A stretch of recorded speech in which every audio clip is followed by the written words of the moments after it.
the University of Baltimore. And on behalf of our president, Kurt Schmoke, and the entire University of Baltimore, I want to welcome all of our students, our faculty, staff, and friends of the university to the kickoff of what is an amazing series that we started this past spring, and for a very, very special guest that we have with us here today. As part of my welcome, I wanted to say Speaker Jones, who I'll introduce in a moment, is our first speaker of the year for what is our Voices of Public Service Speaker Series. This was founded last spring as part of our William Donald Shaffer Center's new Public Service Academy.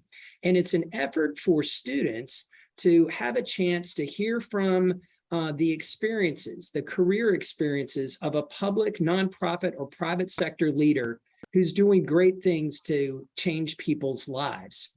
And I want to say really quickly, a thank you. First of all, this program is sponsored by the College of Public Affairs, but in conjunction with and led by the William Donald Shaffer Center for Public Policy. But it is also co-sponsored with our marvelous Career and Internship Center at the University of Baltimore. Indeed, this event is about careers. It's about learning from leaders about their pathway, their strengths, their challenges, and the exciting part of their journeys, with encouragement to you, hopefully, to go into public service yourself. And that's the goal of the Shaffer Center Public Service Academy and the college and the University of Baltimore. We are really pleased that each of you came to join us here today. Our speaker really needs no introduction, but I'm going to do my best anyway. We are absolutely delighted to have with us Speaker of the House, Maryland Speaker of the House, Adrienne Jones. Speaker Jones has had an illustrious career in public service at the county level and at our state level, and has ascended to the most important, if not one of the most important, leadership positions in our state as leader of the House of Delegates in our state legislature and our state assembly. Her work to champion bills and to help make laws that impact our entire citizenry and non-citizens in the state of Maryland is significant and really, really very appreciated. Speaker Jones, I want to thank you so much for agreeing to kick off our series this year. We are really excited to have you. I wanted to let everyone know about how this day goes. If you didn't get a chance to attend one of our previous events last spring, this is an opportunity for Dr. Ann Cotton, who I need to introduce right now, leader of our William Donald Shaffer Center of Public Policy and member of the College of Public Affairs. It's a chance for Ann and I to have the opportunity to pose some initial questions to you, Speaker Jones, about your career journey, and then to all students and faculty and staff, an opportunity when we're finished to open it up to some questions. I wanted to recommend, please, rather than putting questions in the chat, to use the question and answer function that is at the bottom of your Zoom page. Speaker Jones, it is our great pleasure to welcome you. Dr. Cotton, would you like to say a few words as well? Thank you, Dean Hartley. Welcome, everyone. Ann Cotton, Director of the Shaffer Center for Public Policy in the College of Public Affairs. We provide research and consulting services for government and nonprofit organizations throughout the state, and we help develop the public service pipeline through fellowships and internships for students and through our Maryland Certified Public Manager Program for managers from across the state. And it's my deep pleasure to welcome Speaker Jones to our session tonight. It's really exciting to share with our students what we know in the college, that it's really tough to be an elected official, and it's a job that never stops. We appreciate the work that you do, and it has an impact on the lives of everyone in the state. And I think it's an important opportunity for students to hear from an elected official a little bit on the personal side about your career, how you got where you are, and the lessons they can learn from your experience. So I'd like to start with my first question by asking if you can talk a little bit about what your career in public service has meant to you and why students might want to consider a career in public service. Thank you. And thank you for inviting me, both of you. I love talking to students, and as it relates to public service, it may sound corny, but I love doing for others. Um, to me, I find a great reward to make a difference in someone's life, something that you get a great joy out of, particularly when individuals feel that um, there's no way to address the concerns they may have, or so if you like people, if you're a people person, and you want to make a difference in someone else's life, I encourage you to go into public service. It's very rewarding, and it goes beyond just feeling good. It's, as I said before, it's about making a difference in someone's life that they may not knew what was inside them until you brought that out. And so I could go on and on about that, but I know we have other questions. So Thank you so much. Really appreciate it. mhm, I'll go with the next question, Speaker Jones. mhm, This is about your college major, and it's important to us because we have students that major in so many different things, but then find themselves in government or nonprofit. So you mhm. earned your undergraduate degree in psychology. How did you make the transition from your degree to a career in public service? Or what about that degree made a difference in your work? Well, I got my degree in psychology from UMBC in 1976. During that same year, the president was Jimmy Carter, and Jimmy Carter established a program that had the acronym CETA, which stood for Comprehensive Employees Training Act, which was a program that your qualifications had to be, you had to have a college degree and be unemployed. Since I just had graduated in 1976, I applied, and the position was with Baltimore County government. And that's how I got my start in public service.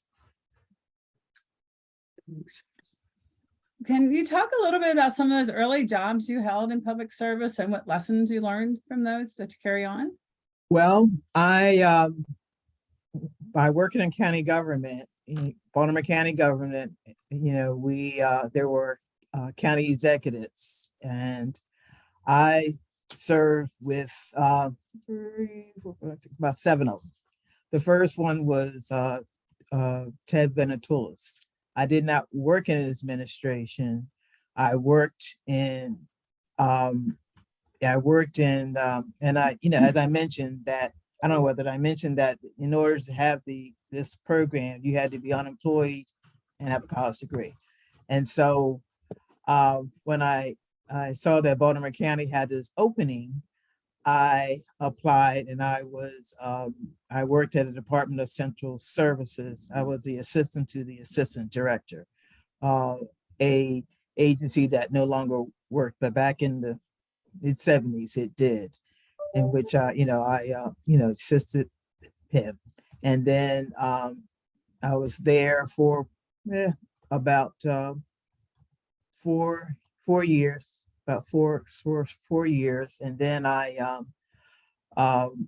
when in the county executive, as I said, was Venetoulis, late Venetoulis, and the next county executive was Don Hutchinson, and he was looking for someone, an aide for his office, because the aide left to have a baby, didn't want to come back, didn't want to return. So I worked in his administration from 1978 to 86, and working in the field, Baltimore County, going throughout helping citizens in Baltimore County as a representative for his office. So, and I was with Baltimore County government for 34 years. So. And did you have lessons? What lessons did you learn in those early jobs that you carried forward? Well, I think that by my schooling and I realized that everyone has something that you're gifted in, and they may not see it within themselves, but I would ask them various questions. This is the public, or when they come to try to get something resolved, and I would try to say in the way they may want to have it resolved, wasn't going to get to it. And I don't try to say people, oh no, you're wrong. And I said, perhaps you might want to look at it this way. And then at the end, I would say that, oh, that's a good idea that you have, that sort of thing. Because we deal with the public a lot, and during that time, there. So you always, there always is a bright side in for someone who may think that there's something that's hopeless, but no, that's what I try to achieve during that time in the 70s. So Thank you. Thank you, Mhm. Speaker, very Mhm. much. This next question allows me to kind of flesh out a little bit more of your biography and also Mhm. your work in public service. So I'll start with a lead in, and then there's just a couple questions about your experience that you had in county government. Mhm. And reason we wanted to focus on this is we have so many of our students that are choosing now and with some support, some paid internships with county and governments and localities. And many students may not know what's available in county governments that's so fantastic and rewarding. So wanted to kind of dig in a little bit there. So first of all, in addition to serving as an elected official, you've held a number of positions in Baltimore County government. And among these are Director of the Office of Minority Affairs, Mhm. Executive Director of the Office of Fair Practices and Community Affairs in Baltimore County, and then also Deputy Director of the Office of Human Resources. Mhm. On this, if you could reflect back, what are some of your most significant accomplishments in some of these positions or one of these positions?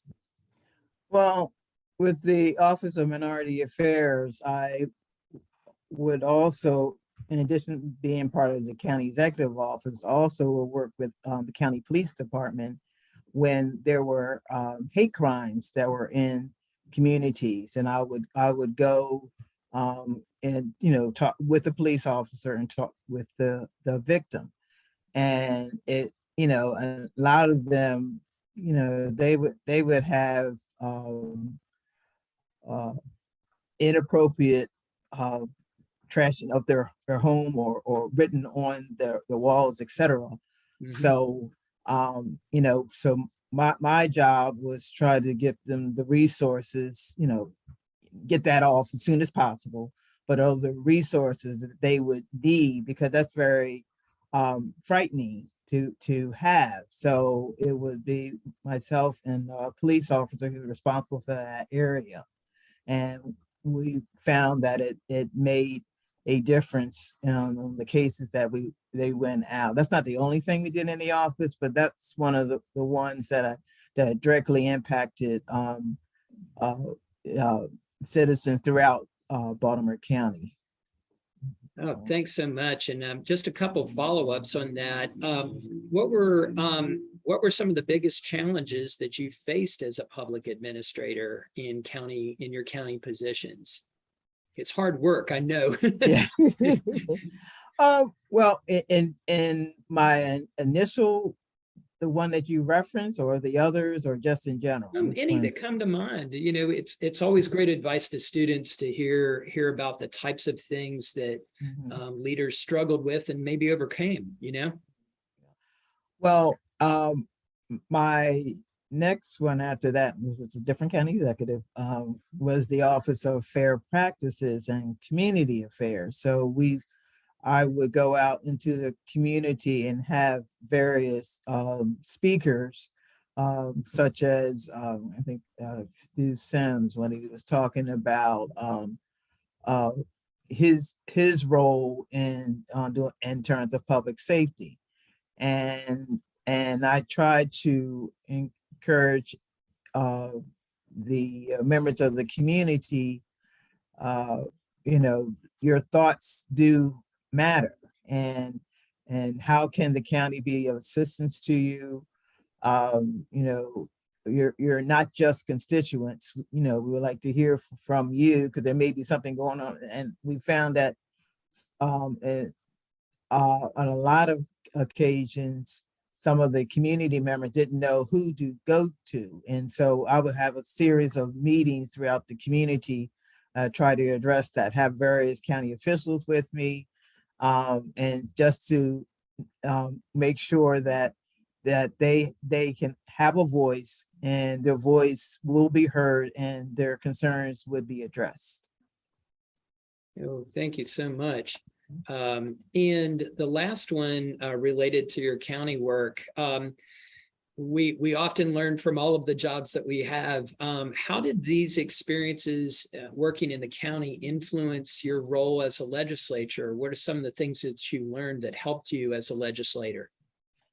Well, by growing up in the county and working 34 years with the county in various roles, I got to learn about human nature, and I often will tell, like, some of the employees I may dealt with, that everyone has something that they're gifted in, and a lot of times they may not see that in themselves, but you know, I can ask them maybe like a couple of questions, and then I can say, oh yeah, this is what your true gift is. And I think that in talking with the employees, and also trying to make some policy changes, from just, you know, not going by because we always did it this way,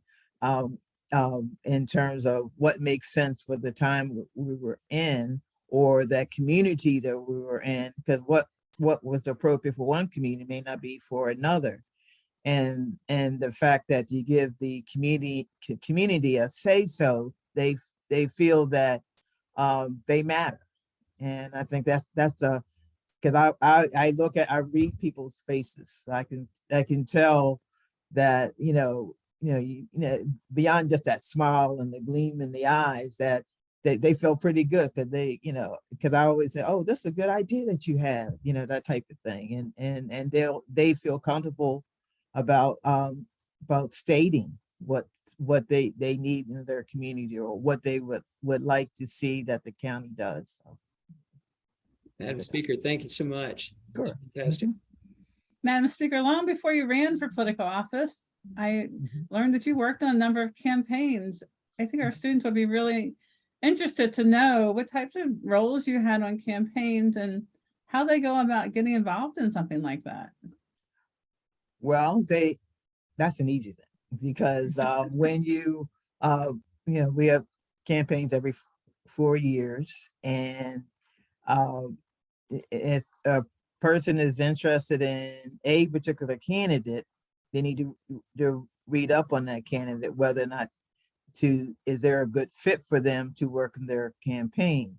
Candidates are always looking for good people, and you know, if they feel that there's that fit, they should go for it, because that can lead to other things as well, in terms of, and particularly the skill set you may have.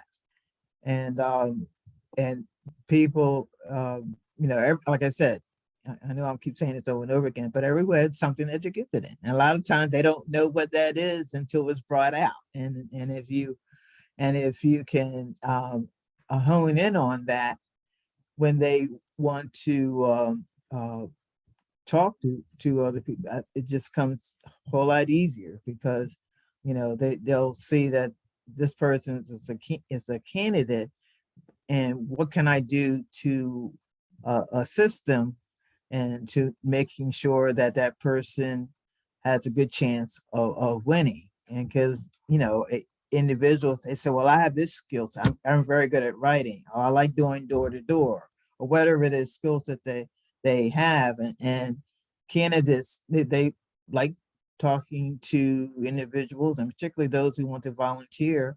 And it's best to volunteer them into positions that they have the best skill set, and everybody has something that they're gifted in.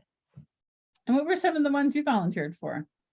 Well, I did some of the early mayors candidates. I did Kurt Schmoke. I did and I did some of it in the county. I did my Senator Dolores Kelly. I did the county executives races, and some of the Central Committee folks. Because I was on the Central Committee as well. So, but just about any, because I found it very, very rewarding, and you read up on the candidate, and I think that I encourage people to do that. If that's their, because you'll find it very rewarding, particularly if you might have a keen sense of, well, I think it would be a little better if you did X, Y, Z. And then the candidate said, we didn't think about that. That's very good. So everyone has something like, again, that they're gifted in. So. Thank you. Mm-hmm. Thanks so much. Sure. Yeah, and I was really glad to hear your answer on working political campaigns. I did as well, and for years as a faculty member, I used to say you get so many great experiences, and you get to know people, and you get to build networks, and you just learn so much in talking to people door to door, and so I want to echo definitely to our students that campaigns are a fantastic way to learn. And to make a difference too, frankly. So the next question I had for you, you were appointed as a member of the Democratic Central Committee. What is the Democratic Central Committee, and what do its members do? They are, sorry, they are, I'm in my district office. So. Okay, and take your time. All right. You get more calls than I do, I guarantee it. Well, that wasn't so. Well, the Democratic State Central Committee is the is the governing party of the Maryland Democratic Party. The committee members are elected from the respective county or legislative district, or are honorary non-voting members designated by the committee. And these honorary members may include other, officials that are already in office. In each gubernatorial campaign, primary election, I should say, the Democratic Central Committee are elected locally by the voters in each county in Baltimore City. They serve 4-year terms. A member of a local Democratic Central Committee must be a registered Democratic voter and a bona fide resident of the county in which they were planning to serve the county legislative district representative. And any qualified person may run for the office by filing a candidacy with the local board of elections. And we encourage that, because I know there's a lot of great people out there. And if you want to make a difference, helping out candidates, because a lot of members, person who decide, they get their start there, as they say, cut your teeth there, and then they wound up sometimes becoming high officials, and had they not that start from the beginning, they may not have that same opportunity. Yeah, thanks very much. It's really, really interesting and helpful. Appreciate it. Sure. Speaking of high officials, just 5 years into your career in the House of Delegates, Mike Bush approached you to run as Speaker Pro Tem with him as he was running for Speaker. Obviously, you won and spent 16 years in that position. Many of our students have heard the term Speaker Pro Tem but they may not know what that role involves. Can you tell us a little bit about what the role is and about what you accomplished in that role? Well, the term Speaker Pro Tem is like temporary speaker, like, for what, so in other words, when the speaker is not able to preside or called away, ill, etc., I would become, the Speaker Pro Tem will become the temporary speaker. And so we would, when he became speaker, because the speaker before him lost his election. And so it's just, when he asked me, he called me on actually what happened to be my birthday evening, 8:30 in the evening, and asked me that Cass Taylor, the other speaker, lost, and he was going to go for speaker. Would I be his Speaker Pro Tem? And I said yes. So and we were Speaker Pro Tem for 16 years, as you had indicated. But it gives you the opportunity, and you get a lot of other assignments because now you have other persons that other places that the Speaker Pro Tem can do that the speaker had the time or doing other things. So it gives another voice in terms of and an assistant to the speaker in terms of doing that. Thank you. Mhm. Thanks so much. Let's see, what do you think prepared you for the role of Speaker Pro Tem?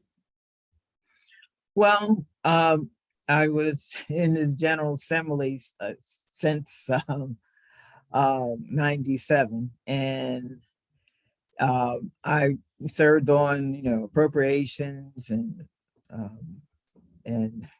Ways and Means, and for a short period of time. I was really into the work that we had to do, and it was I found it very fascinating. I found doing bills that make a difference very fascinating. And so and oftentimes when he wasn't able to, I presided in his absence. So you got a feel for far as the members, and we got to know the position during the 16 years, and was his pro tem until his passing. So it was a great opportunity during those years to try to make a difference with our legislature, as also in terms of the community and some of the views and going around the state to try to make a difference. In 2019, you became the first woman, first African-American to be elected as Speaker of the House of Delegates. Mhm. Can you tell our students a little bit about how that process works and how a Okay. speaker is elected? Okay, the speaker is elected by the members of the General Assembly, both the all members. We have 140 other members that are, and they would have to vote, and that's how I became. I did not originally apply for it. There were two others, and so I just I said, well, they're applying, and I didn't, but they weren't able to excuse me, get a clear number. So they asked me, and people voted, and that's how I became Speaker Pro Tem. A testament to all your years in service as Speaker Pro Tem. Absolutely. Thank you. And related to this question, you followed Speaker Mike Bush, who passed away in 2019. Given that you worked so closely with him during his tenure as your tenure as Speaker Pro Tem, how did you go about setting your own agenda as Speaker? Well, I didn't do it exactly like Mike, because and I threw members off when the first time I was presiding. A lot of times during the week, our sessions start at 10. And they never did under Mike. And so I threw everyone off because at 10 o'clock I would start, and so people are scrambling in. So so but they got used to that. So, but a lot of the fact that he and I were speaker and speaker pro tem for 16 years, we got to know each other very, very well in terms of our members and the various committees that I had to chair. And then when I had to talk with some of the members that he would ask me to deal with. So it wasn't hard to go into and take, not like you can take his place, but becoming the 107th speaker, so and so it worked out. And the members and no one, decided they were going to quit because I was speaker. So everyone was very, very supportive. So, in getting through this with the change. So. Madam Speaker, we have about 3 questions left, and I just want to break in for a second to our students and our guests today. We have about 6 questions in the Q&A right now, everyone. And do please, students and others, if you have questions for Speaker Jones, go ahead and start putting them into the Q&A. But Ann, you had the next one, I think. Yeah. So what have you found to be most challenging in your role as Speaker of the House, aside from the pandemic? I guess has been a big challenge. Well, I think I haven't managed to be every place at one time. So, no, in all seriousness, just trying to, I guess the toughest thing that it bothered me during this session, that we will work very, very hard on legislation and to have it be vetoed by the governor. And then we would have the votes to overturn it. But the fact that, particularly some of the committees, they work real hard in terms of the testimony, et cetera, those type of things, they were tough, but like I said, we did have the numbers to overturn. And there were a couple of incidents where a couple of our members didn't let me be diplomatic about it. They had to leave the chamber because of some indiscretions that took place. So, and that's always tough. And so, but we had to deal with it, and the members are, they understood, but it was like, it's something that you never really want to have to deal with, but it happened, and you deal with it and you move on. So because you got your members, who are great members, and you just got to move on that. But that was a couple of things. Thank you. The opposite question, what have you found most rewarding as Speaker of the House? Well, the fact that some of our members or our new members, they are speaking out in terms of some of their some good legislation. The fact that we were able to get sort of like police reform done, and some other types of legislation that some of our key committees were doing current. That was very important. Over the years that we had worked on that to try to make a difference in your education, and the fact that besides of this pandemic, we were able to do some help for those who may not be able to have the resources. So we were able, thanks to our federal partners, to be able to assist them.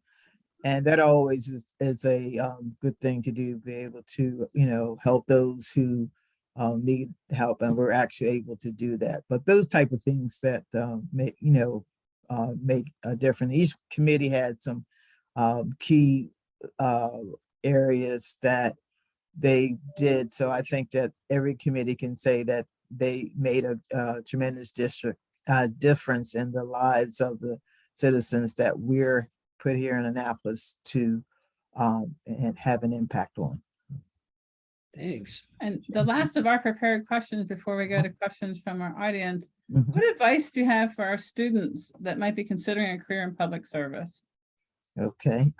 This is what I tell, if they like to write, I would encourage them, and if they have an opinion on something that's, it's topical, etc., I would ask them to try to do an op-ed in either the local or the community paper or the daily paper, because it's getting their opinion out. It also, because all op-eds, you can't just put them in there. You get their name is on there, and then someone might say, that Mary Smith, I hadn't thought about that, that sort of thing. And I always tell students to do that. I myself, I did a column for 10 years in the Baltimore Times. It was called A County Perspective. And what I did, I highlighted the positives within the community, some of the things someone was doing, from young people to 100-year-olds, because oftentimes you don't hear about it. So, but I would encourage them to do that. I would encourage them to, if they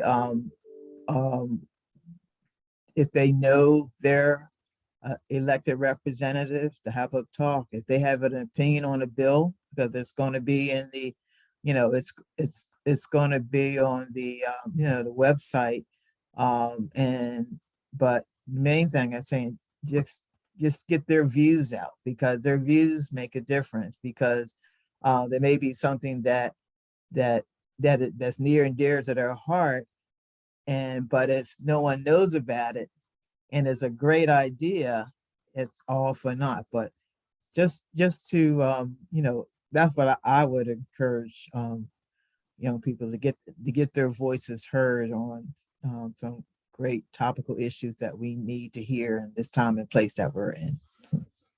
Thank you. Fantastic, thanks. Well, this time I wanted to remind our guests, students, faculty, staff, and alums. I see alums in the question and answer as well. Please type in questions if you have them for our speaker. And I'll start off with the first one, which is from one of our undergraduate students, Alicia Ryan, I think in our policy, politics, and international affairs major. I hope I have that right, Alicia. She asks or says, public service can be a really demanding job. How do you juggle your personal life with the demands of being a public servant? And then she has a follow-up too, but I'll start with that one. That was really great. Yeah. Well, I plan my week in terms of, because I have a schedule, and then I also make decisions with staff in terms of whether or not do I really need to do that, or can we have someone else, the Pro Tem or someone else in that district, to be able to do, in long as we're getting what is the ask of us out, so. And I think that if you can tailor it that way, you still get your end result, but at the same time, you can't be every place. So. Thanks. And she asks, do you have other tips on maintaining a work-life balance, especially for public servants? I mean, I know you attend a lot of evening events, weekend. Well, events. a lot of times I try to look at the evening events. You can tell her there's this word she may not have heard of. It has 2 letters and it says N-O. And it's okay because in the beginning part, I said, no, I can't say no. And then I realized, I said, if you overdo, you're not going to be in your best position to be able to address, and perhaps someone else could do it. And then I used to feel that, oh, I got to do everything right. But no. And the bottom line is, long as it's getting addressed, I think whoever is asking, they want to make sure they got the answer. That's the key. Is not the answer. The key is the answer. It's not in terms of who presented, but it's the correct information that they get if the person is not able to do it themselves. Thanks. That's great advice. Our next question comes from Kim Winder, and it has to do with the police. And her question is, in the midst of the defund the police situation, what services would you like to see implemented to forge greater relationships between police and communities? Well, I am not, you never will hear me saying defund the police. That's not something that but I understand what she is saying in terms of what she was hearing out there. But majority of our police officers, they are great people. They're doing the right things. It's just the few bad apples that seem to get the focus on. So, and I think that again, that's another opportunity, in terms of volunteering or even talking or sending something to the for its police department. So because most of the time people do not say what they want in a positive way, and so that's what I recommend that they may do, particularly the local. And although we had police reform, but we and I stressed to when calls that I've gotten from people that were out of state with asking how we did that, and I said, because the majority are doing right. It's just the small number that people focus on, and we need to focus on what's being done right, and try to address through the proper resources those who are not doing as they should. Thank you. Thanks so much. I'm going to skip down to a different question from a different person, but we have some really great ones here. I really appreciate it. This is from Professor Joe Adler. And this is really about Maryland employees, the state workers, essentially. From your perspective, what are the biggest challenges relating to the state workforce, state of Maryland workforce? I guess in terms of, depends on what state they're in. I don't mean like, Maryland. I mean, in terms of, are they new employees? Have they been, are they been here 20, 30 years? All depend.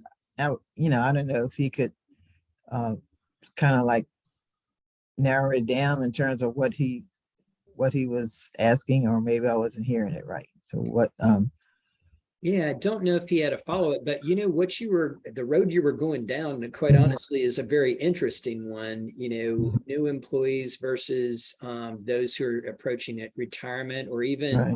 the number of jobs to fill. Yeah. There's so much hitting the state workforce right now.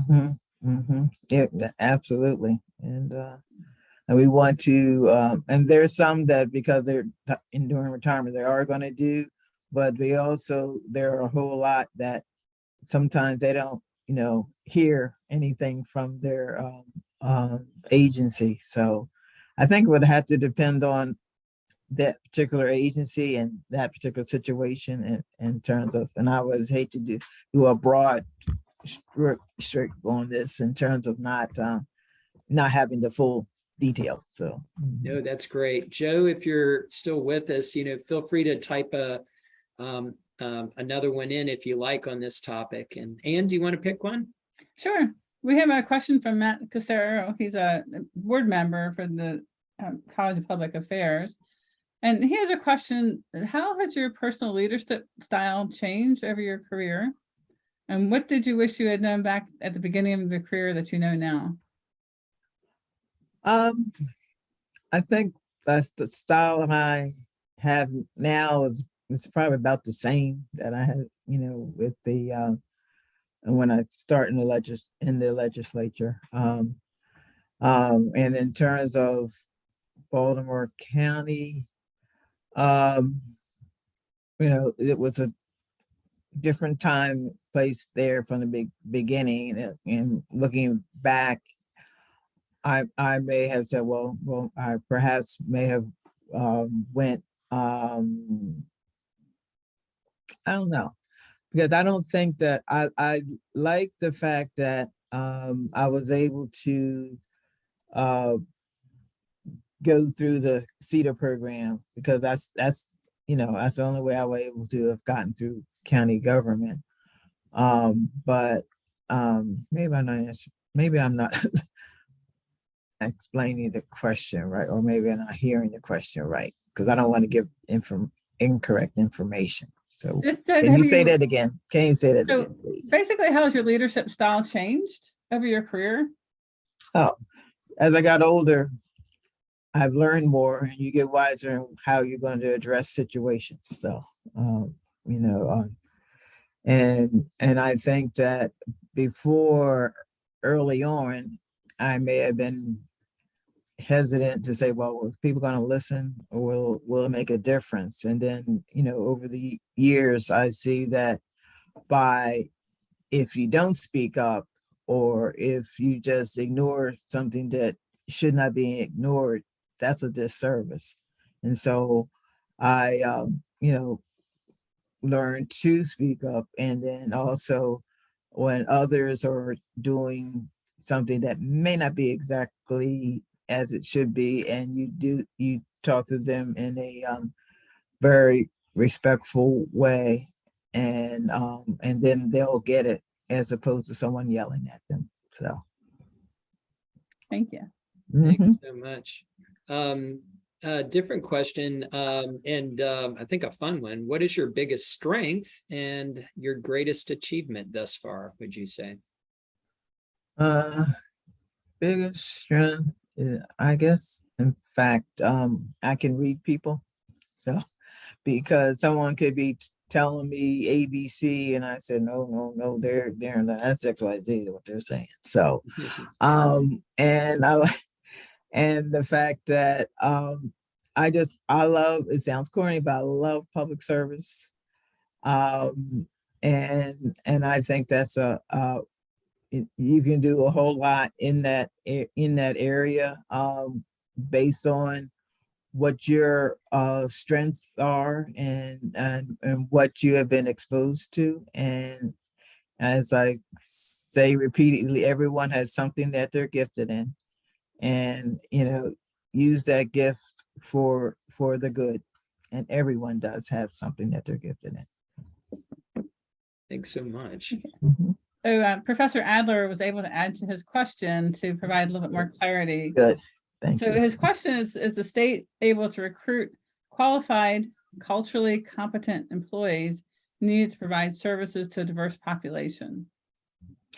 Yes. But as we were going through a new administration, I don't know if some of the same people will still be there, such as in human resources. Yeah. And I think that if you have a strong leader in these positions, it can make a difference. I know there's been some discussion regarding that subject matter. And I think that it will be for the good. It's not just because we're in a new administration in there, it's the fact that we need to have the best people to best serve the citizens that put us in office, and deserve to have the best of the best in terms of getting what they are requesting from their not only elected officials, but for state officials who are in these various positions in the state of Maryland. Thank you. Thanks. Question from, I think it may be a student, Corey Somerville. How difficult have you found it as a public official in this climate of media? You know, some will level charges of fake news, others will level charges of misinformation and disinformation, you know, things like out on the web and all of that. How have you found it as a public official in this climate of new media, if nothing else, to bolster an agenda or to just do the work? It's different, I would imagine. Oh yeah. Is, all that is, to me, annoying and unnecessary. But if you give people accurate information, and let them choose, there are going to be some that no matter what, that's their side because that's the only thing they've heard. But if you provide the correct information that hopefully the person will see makes sense, and I think that you win them over. You're still going to have the people out there going to be saying what they're saying, but I think that the average citizen needs to look at it. Does it make sense? If it doesn't make sense, and if they don't know who to call to get the accurate information, but they can call their representative, to get the facts, and I would just stress facts are important, not opinions of a particular person. The facts are the key. Thanks very much. And we have one more question from Kim Winder about advisory boards. So she asked, how can we encourage young people to be a voice with advisory boards? How do we get them to participate in that? Well, when if it's announced that there's going to be an opening on this particular board, and you just include them in there.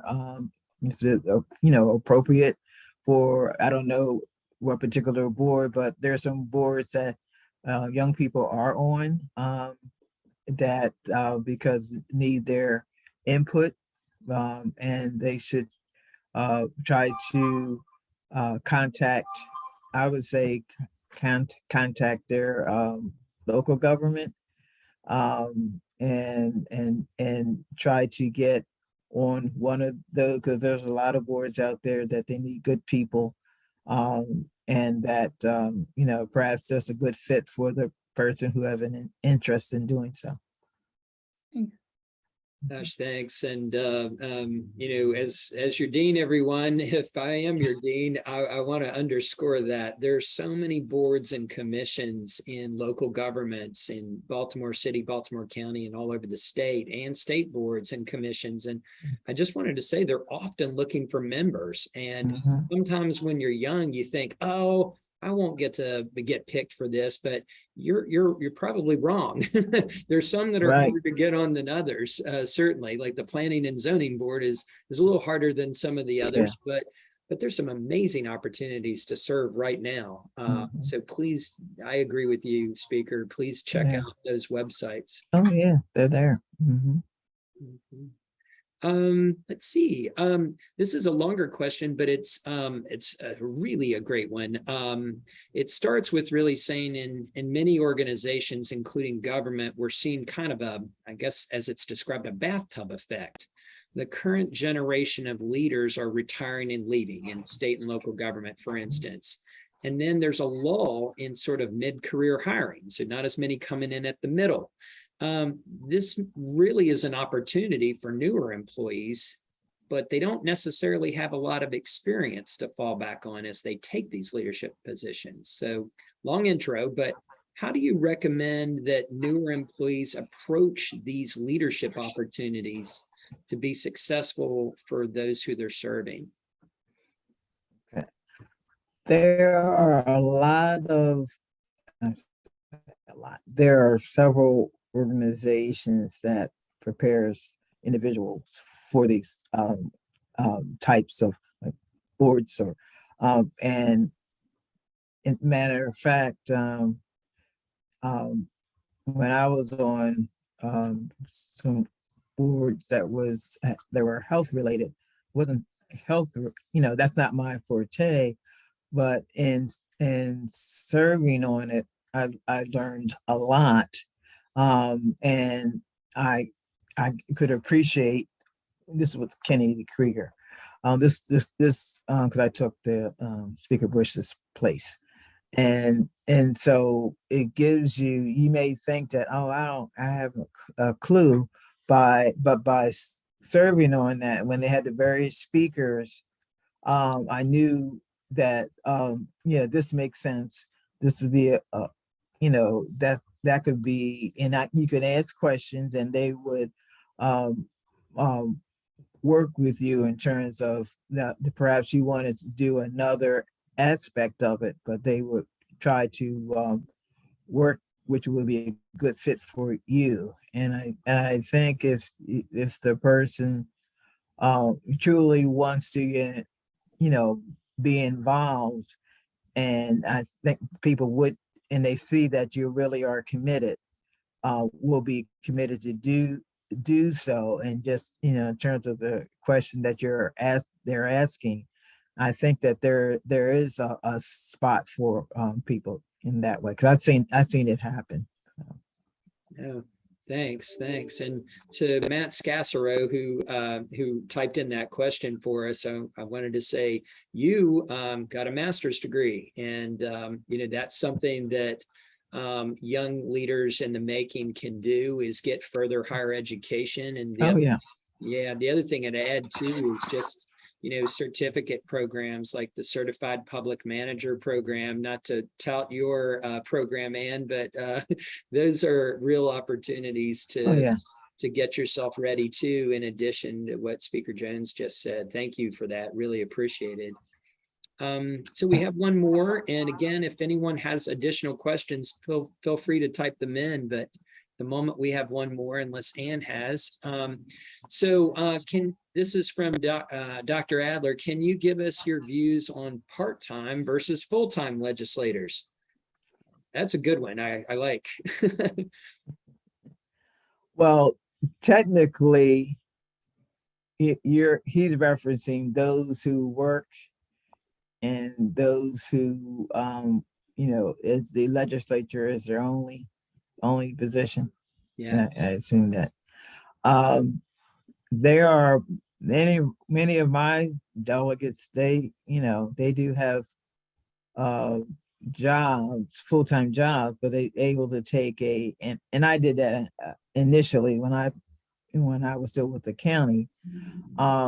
You were allowed to take in unpaid leave of absence, in which you spread out your paycheck to still get some from the county, just so they wouldn't be in violation or anything like that.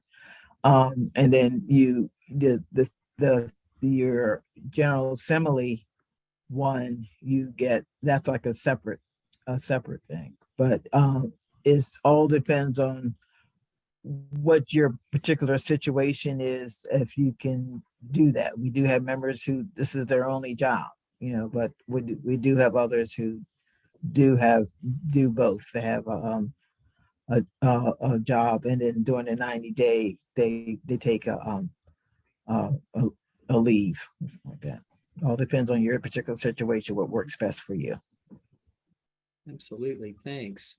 I have one that might be of interest to the students, and love to know your thoughts on this too, is sort of the role of lobbyists in state government. I'm sure they have strengths and weaknesses, but what can you tell our students about the strengths and weaknesses of lobbyists?